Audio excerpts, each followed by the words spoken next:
Bonjour, nous sommes aujourd'hui chez Nicolas Parmentier, un agriculteur de la région de Vielsam, je pense, et donc qui veut surtout utiliser la technologie pour se prolonger peut-être dans l'agriculture 4.0. Alors, en quelques mots, Monsieur Parmentier, comment vous pouvez vous présenter et dire un peu votre parcours comme agriculteur et ce qui vous a amené à faire appel à nous pour un peu promouvoir les idées que vous avez et que vous êtes en train de développer surtout. Et ben voilà, donc moi j'ai repris la ferme de mes parents en association avec eux en 2006, donc ça fait 12 ans. Et en 2009, j'ai lancé déjà un projet qui n'avait rien à voir avec le drone, quoi. C'était un détecteur de chaleur pour le bétail, que j'ai porté jusqu'au prototypage et au test. Et donc ici, il m'est revenu une idée utilisant du drone, et je me suis dit de nouveau, bah, pourquoi pas essayer de le reconcrétiser, quoi. Ah oui. Alors, par rapport à ça, on se rend bien compte que vous êtes bien plus qu'un agriculteur. Alors, vous avez vraiment cette fibre entrepreneuriale et d'utiliser les nouvelles possibilités technologiques et de les faire correspondre au monde agricole. Disons que je me passionne pour ça, oui. Pour réfléchir à comment on peut améliorer notre secteur, surtout notre qualité de vie, via la technologie. Comment est-ce qu'une technologie qui est dans un autre secteur peut être appliquée au nôtre? Ah, Qu'est-ce qu'on peut faire c'est avec? vraiment une approche très intéressante. Et alors, en deux, trois mots, quelle est cette idée que vous portez actuellement? Et je pense aussi avec un collègue, mais qui est plus dans un autre domaine que Ouais. nous irons voir tout à l'heure. Donc, moi, mon idée, c'est venu du fait qu'on a un problème de temps pour surveiller les cheptels qui sont loin de la ferme. Donc, plus on avance, plus les fermes grossissent. On a des terrains de plus en plus loin. Et donc, ça devient un souci. Et je me suis dit, mais pourquoi ne pas avoir un drone qui se trouverait donc dans la prairie et de pouvoir alors le commander d'ici ou de n'importe où on a une connexion internet, quoi. Et pouvoir alors faire voler le drone vers les animaux et via la caméra surveiller tel qu'on le ferait si on se rendait sur place à pied ou avec la Jeep. Toujours garder notre feeling d'éleveur, quoi, où on a besoin, je pense, de voir les animaux, etc., pour se rendre compte de leur état de santé, etc. Donc c'est vraiment ça, le fait que l'agriculteur se déplace chaque fois sur le terrain, c'est pour voir un peu le comportement de ces animaux qui va à ce moment-là, peut-être une attitude bien spécifique, indiquer qu'une bête serait malade. Alors. Exactement. Ah oui, c'est très étonnant, tiens, ça comme, comme approche. Je dois dire qu'on en apprend tous les jours et que je pense qu'on avait eu également un petit aparté par rapport à ça avec la température et le fait qu'une vache a un degré de latitude par rapport à sa température corporelle assez réduit. Assez réduit, oui. Mais si on parle avec, je pense, la majorité des éleveurs, ils répondront que le premier geste pour eux, c'est le regard. C'est de voir l'animal. Une vache qui fait de la température, bon ben un signe, les oreilles pendantes. Il y a toutes sortes de signes comme ça que je ne sais pas sortir parce que ça s'apprend. Ça Ouais. s'apprend. C'est une question de feeling et C'est du d'approche. feeling. Ouais. Et je pense que les éleveurs ont besoin de garder ce feeling-là dans leur surveillance. Et justement, plutôt que de se rendre sur place, alors, avec un drone qui circulerait, donc, qu'on commanderait, quoi, hein, et qui circulerait dans la prairie, on peut alors, via les caméras, avoir ce même feeling, quoi, sans se C'est rendre voilà, physiquement c'est sur vraiment place. un gain de temps, éviter des déplacements, de voir de manière, je vais dire, plus technique Ouais. et plus technologique, utiliser les moyens qui sont à la disposition en matière de télécommunication pour aider l'éleveur dans son travail Et, de tous les jours. et puis je suis parti sur un peu plus, dans le sens où cette base, avec le drone, peut se trouver au milieu de la ferme. Bon, aujourd'hui, les fermes, il y a plusieurs bâtiments, et donc on peut imaginer donc, la surveillance de tous les bâtiments à condition évidemment que le drone puisse avoir une porte automatique ou quelque chose comme ça pour qu'il puisse rentrer dans le bâtiment, ouvrir les lampes de manière automatique, etc. Pour justement d'être à distance, peut-être même en vacances ou que sais-je moi, pouvoir surveiller donc, les animaux dans les bâtiments. Et vous travaillez sur cette idée depuis combien de temps en fait? Ça fait un peu plus de 2 ans. Avec, Déjà 2 années. Donc vraiment cette volonté d'aboutir, et je suppose que vous avez dû franchir de nombreux obstacles et que vous n'êtes pas au bout de vos peines. Pas du tout, non. Le plus gros obstacle dans l'innovation, et j'ai déjà eu l'expérience par le passé, c'est les coûts de développement. Parce qu'on arrive à des coûts qui sont énormes et qu'on ne sait pas supporter seul. Parce que, d'autant plus qu'on part vers l'inconnu. On ne sait pas si ce qu'on imagine rencontrera effectivement le succès. Et donc je pense que le meilleur, c'est de porter les idées en collaboration. Et donc c'est pour ça que vous vous êtes un peu, entre guillemets, associé avec M. Matonnet, qui lui est pisciculteur, je pense. C'est ça. Donc en fait, au départ, quand j'ai lancé l'idée, j'ai recontacté en fait tous les contacts que j'avais eu lors du premier projet, mais aucun n'était vraiment dans le domaine du drone, etc. C'était plus technologie de l'information. Enfin, c'était pas du tout. C'est un autre secteur. Ouais. Et donc, c'est pour ça que je vous ai recontacté. Et alors qu'on a été aiguillé, alors Olivier Matonnet, qui lui, au final, quand on s'est rencontrés, m'a expliqué son idée, je lui ai expliqué la mienne, et on s'est rendu compte que, en fait, c'est à peu près la même chose, quoi. À 80%, on est dans la même longueur d'onde, quoi. Et donc, c'est pour ça qu'on a rassemblé donc, nos deux idées pour les porter en commun. Moi j'avais des contacts, lui avait les siens, etc. Et ensuite alors on a été mis en contact avec Geoffrey Mormal d'Alix Systems via Drone Valley, qui lui construit des drones et fait des logiciels intelligents. Et donc il a la technologie, quoi.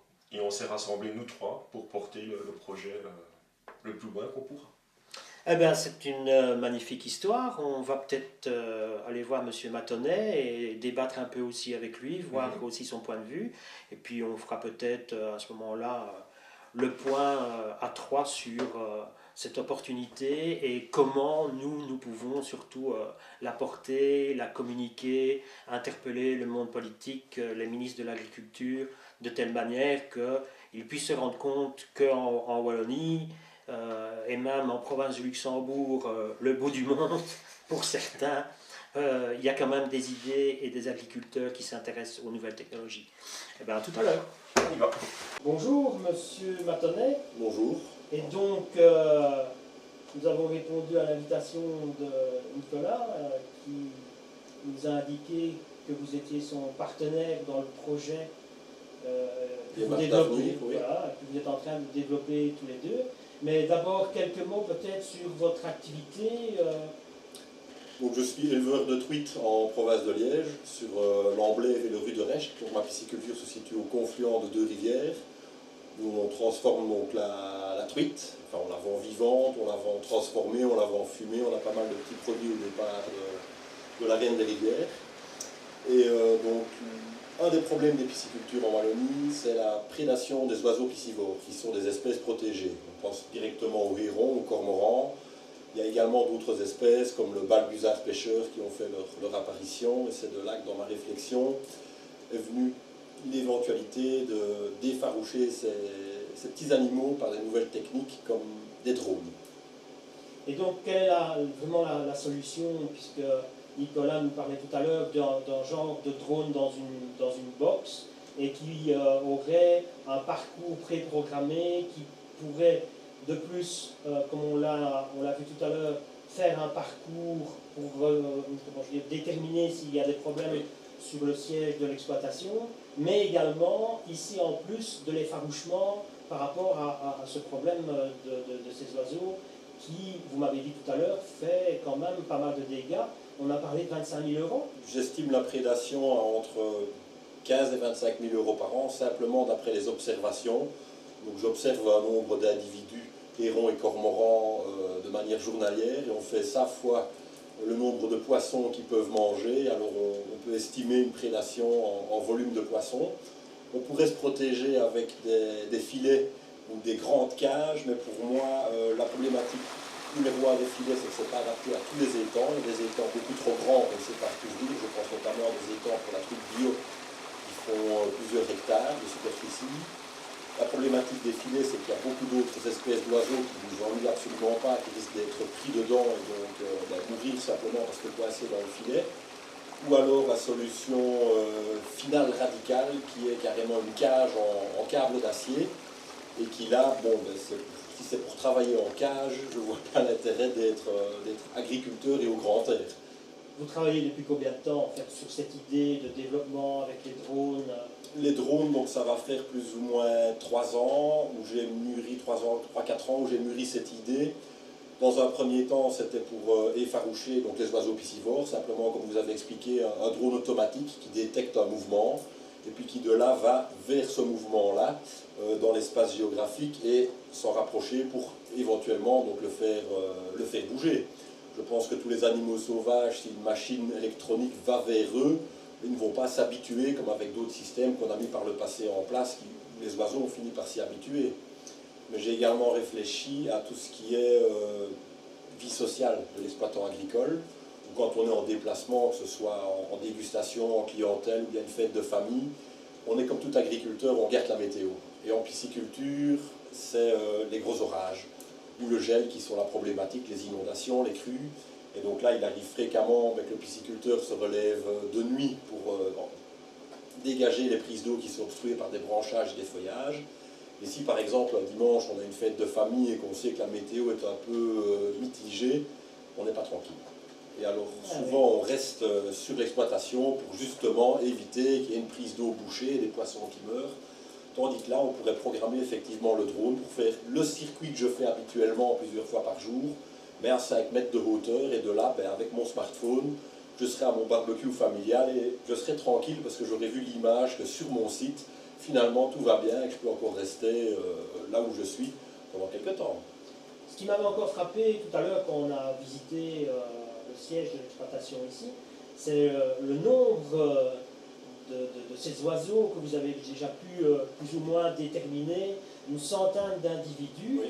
Et aussi le fait que vous aviez décidé de venir une demi-heure plus tôt et que chaque fois les oiseaux s'adaptent en fait. Donc en fait j'ai un registre d'observation simplement pour avoir une dérogation de tir en région wallonne. Comme c'est des espèces protégées, on peut demander, comme c'est mon activité principale et ma seule activité, la pisciculture, donc je peux demander une dérogation de tir pour ces espèces protégées. Mon but n'est absolument pas de les tirer tous. Et vu les individus observés, c'est quasiment mission impossible. J'ai des clichés avec plus de 100-150 cormorans. L'avantage de mon site par rapport à d'autres piscicultures, c'est que je constate que le cormoran, de par ces données enregistrées dans mon registre, le cormoran n'est présent que de octobre à mars. C'est-à-dire, quand la région wallonne, la pêche en rivière se termine, la région wallonne ne réempoissonne plus les rivières, et donc le cormoran, ne trouvant plus assez de poissons, rentre encore plus loin, on va dire, dans les terres, et notamment en pisciculture. Donc j'ai des clichés avec plus de 180 cormorans. Ici, il m'est arrivé les dernières semaines d'observer fréquemment entre 15 et 20 hérons. Donc faites le calcul, 100 cormorans plus 15 hérons, donc on va dire même 130 oiseaux. Heureusement, je ne les ai pas tous les jours sur le site, fois 2 truites par jour, plus, on va dire, une truite blessée parce qu'ils n'ont pas réussi à attraper, plus le stress qui cause aux poissons, ce que ça peut causer comme préjudice. Donc c'est vraiment un danger pour la pérennité de vos activités si on ne trouve pas une solution pour pallier à ce problème.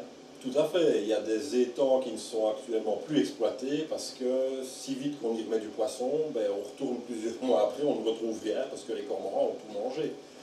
Mais voilà, la solution 100% fiable, ce serait une cage, mais avec du treillis de 3/3, il y a trop de problématiques autres qui sont l'entretien, l'usure, les branchages, la neige comme on l'a évoqué tout à l'heure, les autres oiseaux pris dedans, la pollution visuelle et ce qui s'ensuit. Mais pour des grands plans d'eau, des sites qui sont un peu disparates comme le mien, Là, c'est trop coûteux, c'est impossible à mettre en place.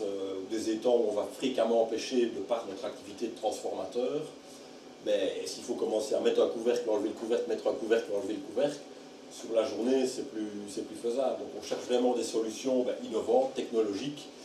On sait qu'il y aura toujours une prédation, et on sait aussi qu'il y aura des nouvelles espèces qui vont arriver. Moi, j'ai le cas notamment, depuis plusieurs années, je suis sur le circuit migratoire du balbuzard pêcheur. À l'heure actuelle, le meilleur moyen que j'ai trouvé pour l'effaroucher, c'est simplement signaler à des photographes amateurs que le balbuzard est présent chez moi, et donc eux viennent faire des clichés du balbuzard. Il est en attente sur les arbres, mais ce que les photographes amateurs ne savent pas, c'est que quand eux sont là pour faire des clichés, ils mangent, ils pêchent beaucoup moins que quand ils ne sont pas là. Donc, voilà, qu'il y a une détection de présence humaine. Ils voient quelqu'un, ils sont directement en retrait, plus loin et méfiants. Ça, j'ai constaté avec toutes les espèces à l'heure actuelle qu'il y a une certaine méfiance pour quelque chose qui n'est pas routinier, courant, habituel. Et donc, vous avez pu rencontrer Nicolas dans quelle occasion? Une rencontre fortuite ou... On a été mis en commun par le CIRIS, donc le centre de recherche qui est situé en province de Liège, donc à l'université, où de là certaines portes nous ont été ouvertes. On a notamment rencontré Geoffrey Mormal d'Alix System, qui est un concepteur de drones plus que reconnu. Et alors de là, la communication s'est faite via Wagralim, et on a été sélectionné comme démarche d'avenir dans le cadre de notre projet. C'est bien, donc à part quelques soucis qu'on évoquait tout à l'heure au niveau de la localisation et de faire voler un drone, mais ici ça me semble quand même un endroit tout à fait opportun pour faire des tests, puisque bon, on est dans le fond d'une vallée, oui. On a évoqué un survol maximum à 10 mètres, et donc l'idéal ce serait quand même d'avoir un peu plus de compréhension par rapport aux autorités pour effectuer au moins les premiers tests sans avoir des démarches administratives qui tirent en longueur le projet et qui vous coûtent de l'argent. C'est vraiment les premiers tests d'accoutumance des oiseaux piscivores à ce système-là. Où là, voilà, peut-être que le drone va s'envoler 5 fois et que la 6e fois, les hérons ne s'envoleront plus. Donc de là, on ne sait pas le faire sans l'essayer sur place. Mais pour le moment, comme on ne peut pas le tester, un drone autonome, c'est possible. Moi, c'est vraiment pouvoir tester la réaction des hérons à moyen terme avant d'investir dans une structure finale 2.0, on va dire, plus une version bêta du système pour me protéger, pouvoir communiquer à d'autres pisciculteurs que le système fonctionne et qu'il peut être adapté à des sites plus grands. Mais c'est vraiment faire les tests pour voir si ce qu'on a dans notre tête, notre brainstorming, notre idée, fonctionne sur le terrain dans un premier temps. Filmer nos étangs, ça c'est possible. Mais effrayer des hérons sur le long terme, ça, il faut essayer. Surtout que la technologie, par une petite adaptation ou l'autre, est prête. Donc ce qui nous manque, c'est juridiquement la possibilité de le faire. Et donc au niveau des soutiens par rapport aux ministres qui sont compétents dans vos activités, est-ce que vous avez déjà pris contact avec eux? À l'époque, tout à fait. On a été donc reçus par des personnes responsables auprès du ministre de l'Agriculture, donc le ministre Collin, qui nous ont ouvert certaines portes à la DGTA, donc les voies aériennes. Au niveau régional, il n'y a apparemment aucun problème. Cette idée plaît, cette idée est porteuse. D'autres débouchés sont envisagés. Je suis également représentant effectif pour l'aquaculture au sein du Collège des producteurs, donc j'ai pu en parler à d'autres secteurs, notamment l'horticulture et autres, qui doivent aussi protéger leurs arbres des insectes, des oiseaux, ce qui s'ensuit. Les insectes, ce sera un peu plus difficile, mais voilà. Cette idée peut faire des petits dans nos secteurs agricoles. Chaque agriculteur dans son métier type peut se dire, tiens, ce système-là, chez moi, l'adapter, ah ben c'est vrai que pour ça, ce serait bien. Nous, n'étant que pisciculteurs ou que éleveurs, on ne sait pas quels sont les besoins de tous les autres secteurs. Donc, au niveau régional, il n'y a eu aucun souci. C'est vraiment maintenant au niveau fédéral que là, on a le délai habituel de réponse et... il semblerait que ça va quand même... Ça bouge, mais il faut le temps. Donc, un soutien plus prononcé des autorités wallonnes serait quand même un plus le pour vos soutien activités au niveau des autorités wallonnes, donc là pour le moment ça va. C'est au niveau du fédéral que ça bloque un peu. Bon, on se rapproche d'octobre, donc espérons que ça se débloque. C'est une remarque pertinente. Alors, si vous aviez un dernier message à adresser à des investisseurs, à un centre de recherche, Oui. quel serait celui-ci? Nos deux projets, en fait, que ce soit le mien dans l'élevage, peut s'appliquer à toutes les espèces. Ça peut être également pour un particulier qui veut surveiller son cheval, qui l'aille dans une prairie, peu importe où. Enfin, bref, il y a un débouché économique énorme, que ce soit la construction des drones, etc., les entretiens, la formation des agriculteurs, etc. Il y a vraiment une boule de neige qui peut se créer, mais encore faut-il avoir derrière la volonté, je pense, politique de la faire rouler.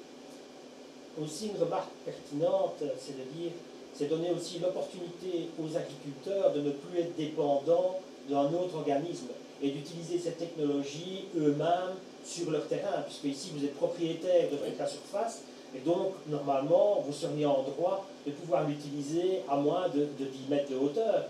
Donc, moi, mon objectif, c'est d'avoir un drone autonome, parce que généralement, la prédation des hérons, c'est de nuit, nocturne. Donc, à moins d'avoir une alarme supplémentaire, parce que j'en ai déjà beaucoup, que ce soit niveau d'eau, chambre froide, température, d'avoir une alarme qui me fait détecter un héron à 3 heures au matin, et que là, je dois piloter mon drone, on trouvera une autre solution. Mais donc, moi, c'est un drone autonome à ce niveau-là, mais pour la surveillance des bassins, quand je suis en déplacement, là, forcément, ce sera à commande du pilote, mais tout ce qui est software peut être parfaitement bloqué pour éviter tout égarement du drone. Donc là, au niveau développement, au niveau recherche, je suis persuadé qu'il y a d'autres portes. J'ai des idées encore en tête pour ce genre de technologie, pour améliorer en continu ce procédé-là. Oui. à votre connaissance, tous les deux, est-ce que des solutions existent déjà dans d'autres pays, dans ce domaine bien précis de pisciculture, et puis peut-être au niveau de ton projet propre? À l'époque, quand je l'ai lancé, je n'ai pas trouvé d'idées similaires, avec une base, etc. Oui, j'ai bien vu quelqu'un qui prend un drone et qui va surveiller en partant de son exploitation, mais ça sous-entend qu'il va traverser donc, des zones publiques, etc. C'est l'idée ici aussi que, comme on disait tout à l'heure, M. Matonnet est propriétaire, on est propriétaire ou locataire de notre terrain, mais enfin, c'est à nous. C'est contrecarrer aussi ce fait-là d'aller voler au-dessus des propriétés voisines et publiques. En effet, le drone est dans sa boîte. Dans sa boîte. Et il est sur le terrain, et donc va décoller soit à une demande ou par rapport à une programmation bien spécifique. Et surtout, ne pas oublier qu'il est confiné dans une zone bien précise.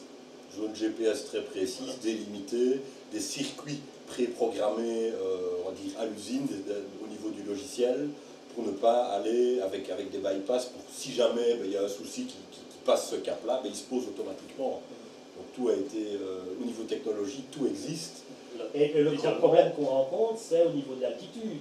Et donc ici, on n'a pas besoin de voler à des altitudes supérieures à 10 ou 15 mètres. Surtout que le drone peut automatiquement aussi régler son altitude et ne pas la dépasser.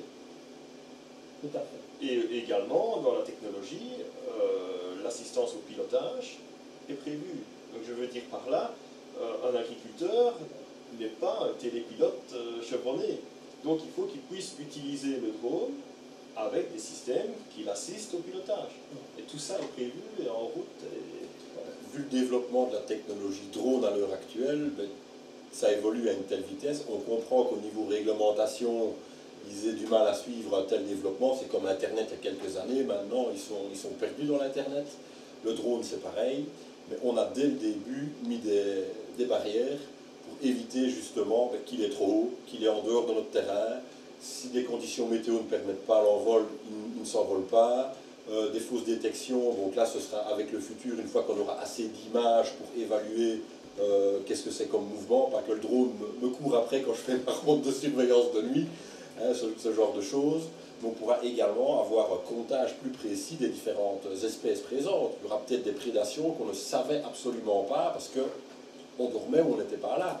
On pourra justement avoir une évaluation de ces oiseaux espèces protégées plus précise pour les divisions nature et forêt, la DNF, pour l'Atagora et des personnes qui sont amoureux de la faune. On est agriculteur, donc on travaille en symbiose avec la nature. On sait qu'on a des soucis, que ce soit météo ou prédation dans mon cas, d'un côté, mais le but, c'est pas d'avoir un thermostat qui régule tout parfaitement d'après nos conditions idéales. On doit faire avec. Moi, je ne veux pas péter tous les hérons, tous les cormorans que je vois. Bon, c'est dans un monde parfait, oui, mais on ne va pas le faire. Voilà, mon but n'est pas de les détruire tous. Ils seront toujours là, il y en aura toujours, mais c'est d'améliorer en continu les moyens de lutte, de prévention, sans devoir s'enfermer dans une boîte, un no man's land, Et faire de la prédation, faire de la la truite biodiversité. voilà. Parce que des filets vont empêcher des hirondelles, vont empêcher des canards, vont empêcher d'autres espèces d'oiseaux que quand on se promène après des journées harassantes, on observe, on souffle un coup en voyant, voilà, que ce soit même un castor qui me cause d'autres soucis aussi qui nage, que ce soit un canard colvert où j'ai pas de problème. Mais si on recouvre tout dans une boîte, toute cette faune et toute cette flore va finir par disparaître. Alors maintenant, normalement, la législation européenne va bientôt arriver. Au plus tôt, on pense déjà le 1er janvier 2019. Oui. Est-ce que vous pensez, est-ce que vous avez eu déjà le temps pour le moment de voir comment votre projet pourrait rentrer dans les guidelines qui sont prévus par la législation au niveau, par exemple, des classes et du type de drone? Est-ce que le poids du drone ici est supérieur à 4 kg, par exemple? Non, mais j'ai survolé un peu cette réglementation et je la juge encore, enfin, à mon goût, très floue. Je ne parviens pas encore vraiment à me positionner, je ne sais pas toi. C'est encore totalement autre chose, ça. C'est encore, je crois, la phase après les tests, de voir alors, on est parti là vers la phase de commercialisation. Ah oui, C'est ça. d'abord pour éviter, je vais dire, de la déperdition financière dans du prototypage déjà réglementaire, Oui. l'idéal pour vous, c'est d'avoir l'opportunité de tester différentes machines Exactement. sans être bloqué dans un canevas Dans un réglementaire. premier temps, une première machine, donc une version 1, où on voit que, bon, surveillance des bassins, ça, toutes les machines sont capables de le faire, plus ou moins, on ne parle pas des petits jouets. Mais effarouchement des oiseaux, donc là, il faut certainement une machine d'une dimension quand même un peu plus imposante, sans parler des 4 kg, on va rester autour de 1 kg ou 1 kg 200, quelque chose comme ça, grand max. Mais pour les idées futures, là, bon, si la machine fonctionne au niveau de la prédation des oiseaux, on pourra y mettre des upgrades et des options. De telle manière de D'autres choses, oui. se mettre en conformité avec les requis, les prescrits C'est ça. qui sont repris dans la législation, et notamment par rapport à la protection de la vie privée, les voisins, et ainsi de Tout à suite. fait. Je pense que ce qui est important, c'est que, ben, tu le disais tout à l'heure, tu as encore quelques idées, moi aussi, j'en ai encore 4 en route utilisant du drone pour l'agriculture, des réflexions, on avance, etc. Je pense qu'on est surtout des gens qui réfléchissons à comment utiliser le drone dans notre secteur. Maintenant, la suite, bon, pour tester alors ce qu'on a imaginé, il faut un prototype, et puis alors après si ça fonctionne, etc., on est parti vers une phase de commercialisation, etc. Mais là, on doit être aiguillé, on doit être accompagné, parce que ce n'est pas notre métier. Ouais. Au départ, on est des gars en botte au départ, et on a des idées pour améliorer notre quotidien, pour pouvoir facilement réaliser des tâches qui sont courantes et journalières et routinières. Et les idées, c'est pas ce qui manque, mais c'est voilà, rencontrer les bonnes personnes, et comme tout agriculteur, souvent les finances également. Donc trouver les bons partenaires C'est ça. pour mettre le pied à l'étrier afin que ce projet pilote puisse d'ici quelques années être une référence et un développement wallon. Ça a déjà été fait, en partie au niveau technologique, donc je ferai normal, mais il y a encore toute la suite qui vient, quoi. Enfin, et alors il faut avancer chaque fois, pas à pas. Et ce qui est un peu dommage, c'est d'avoir, je trouve, enfin, on peut dire ça comme ça, un frein pour les tests, parce qu'on attend, ça traîne, et c'est ridicule. Parce qu'on devrait pouvoir, je ne sais pas, avoir une forme de dérogation, peu importe. Donc votre demande, c'est en fait une fluidité dans les démarches, de telle manière de dire, considérez-nous comme des gens responsables et pas des huluberlus. Ouais. Nous faisons ça avec des professionnels, et donc faites-nous confiance, on va travailler en bon père de famille, comme on De dit, manière sérieuse. et de telle manière d'avancer plus vite et pas d'être toujours bloqué par une administration. Parce qu'à force de communiquer sur ce projet pour ouvrir des portes, on a peur que cette idée tombe dans des oreilles de pays étrangers. Voilà. des pisciculteurs ailleurs sur la planète qui ont des oiseaux piscivores aussi.